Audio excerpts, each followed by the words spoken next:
I need help with my stress, especially around my modeling career. I used to enjoy the challenge of sitting still for painters, but lately, it has been driving me nuts. Do you have something to help me?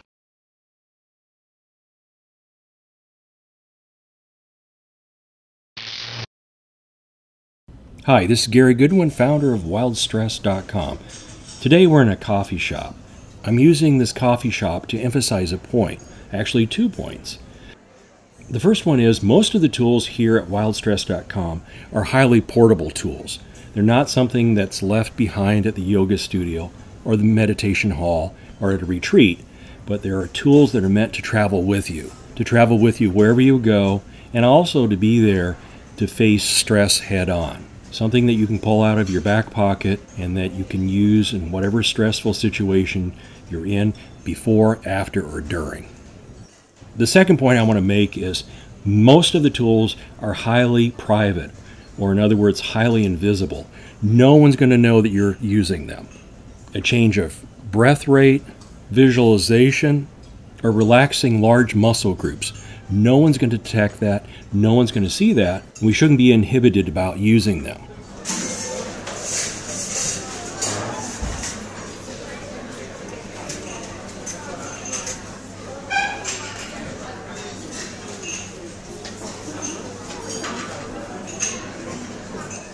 I have to find something to help me during my modeling jobs.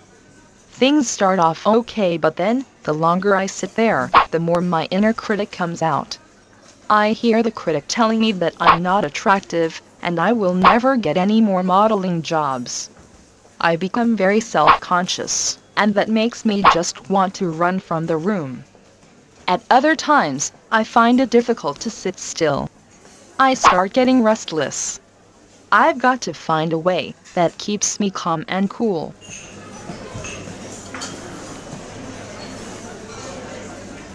All these conditions, all those things on your list and more, scanning eyes can help.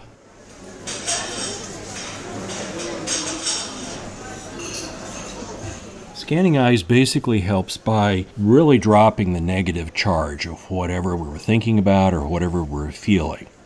Somehow or another, it scrapes off a lot of that negativity, and what we're left with is knowledge of what was bothering us, but without all the stuff that's around that. It's hard to explain, but here's a listing of the after effects.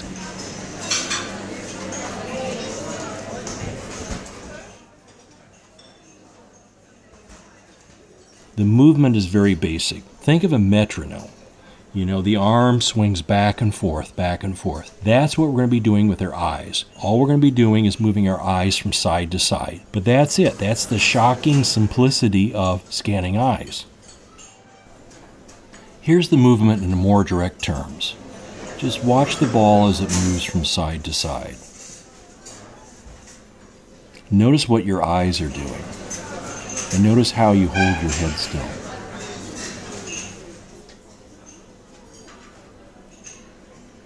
Now you may vary the speed a bit later on when you practice scanning eyes.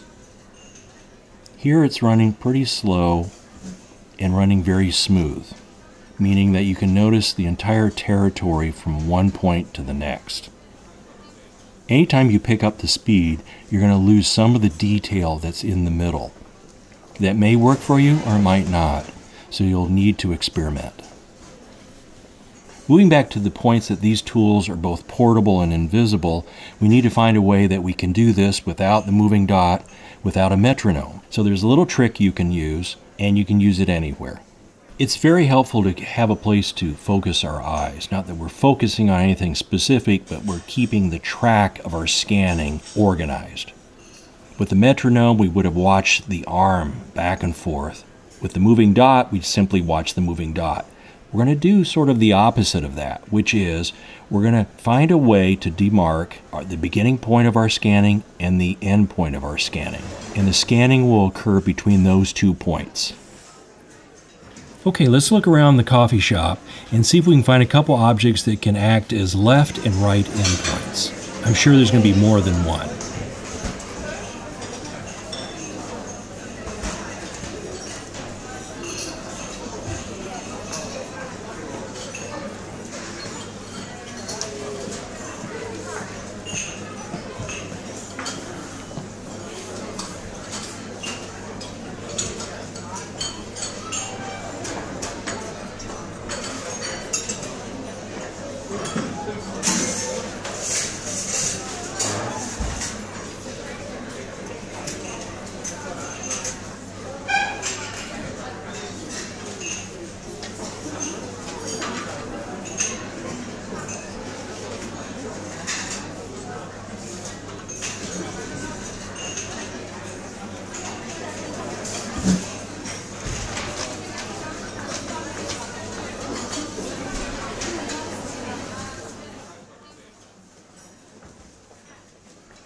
Okay, all this seems so simple.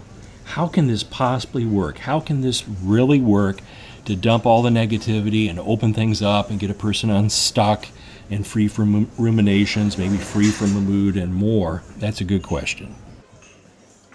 Some theorize that perhaps it's the stimulation of the two sides of the brain. Remember left brain, right brain? Maybe it's the alternating pattern, first activating one side of the brain and then the other side, and side to side, back and forth.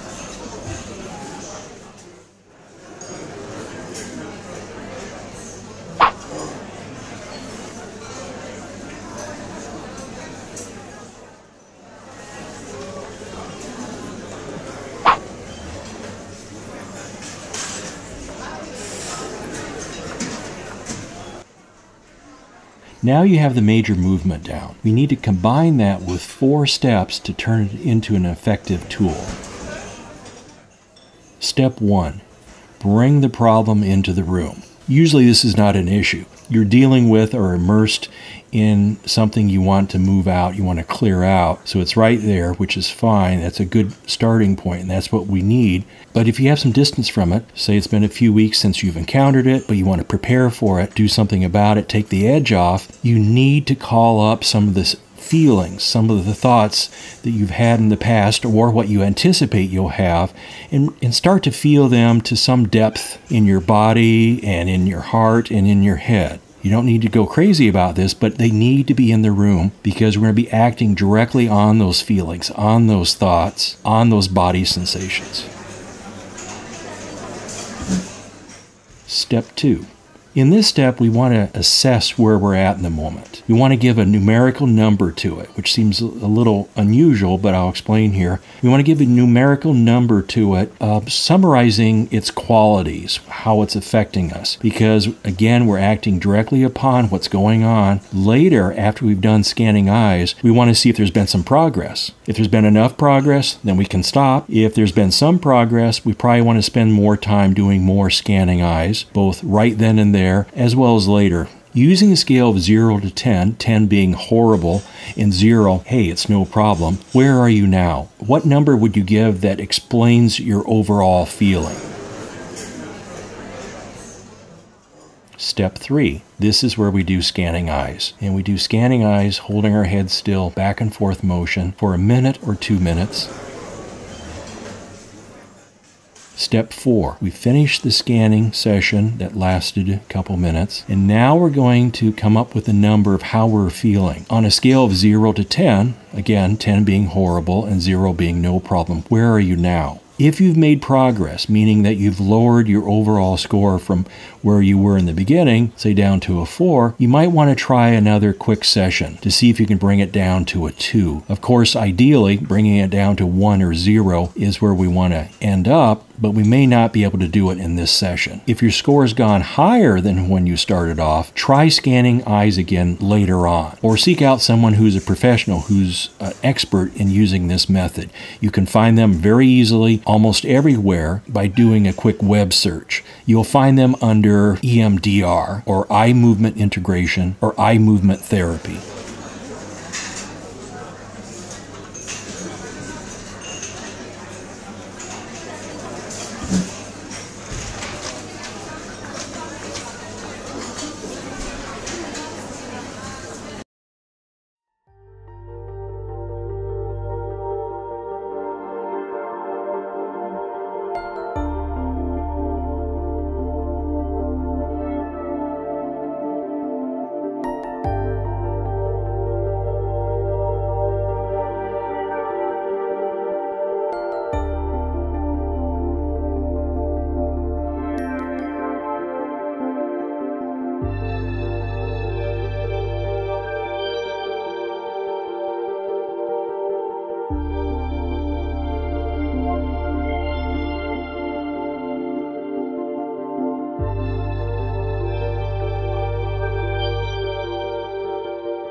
You're welcome.